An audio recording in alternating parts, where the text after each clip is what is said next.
Hey everybody, it's Phil Strazula from Select Software Reviews, and today I'm talking about how do you stay organized when you're doing HRTech demos. The use case here is basically like, hey, we need a new ATS, or maybe we're going to explore AI to help us with sourcing. Whatever the case may be, you're probably going to do like 3 to 7 demos with vendors. It can be really hard. They all start to blend together, and then at the end of the day, you have to make a decision about which one to actually move forward with. And in order to do that, in my opinion, you got to stay organized up front. So here's kind of the problem.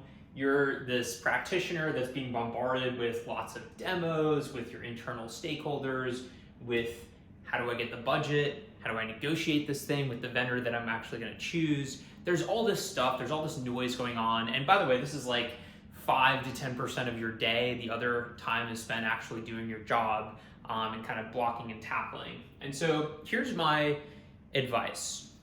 Create a spreadsheet.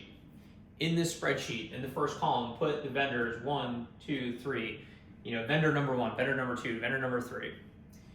In the columns, put your criteria, and you should probably have like 4 or 5 like must-have criteria that you just need to have. Obviously, must-have criteria, right?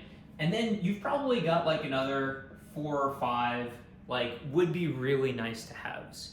It would be amazing if this thing also had a CRM built into it or integrated with our HRIS or whatever the case may be.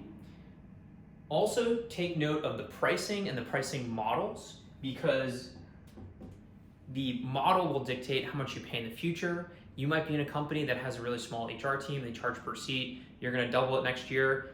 When it comes for renewal, your contract might double. Here's the pro tip, here's something that I think people really underestimate.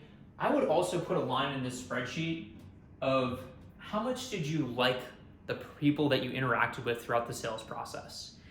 The best salespeople can work anywhere, and the best salespeople choose to work at companies that have really good products and really good customer success teams, because that allows them to hit quota.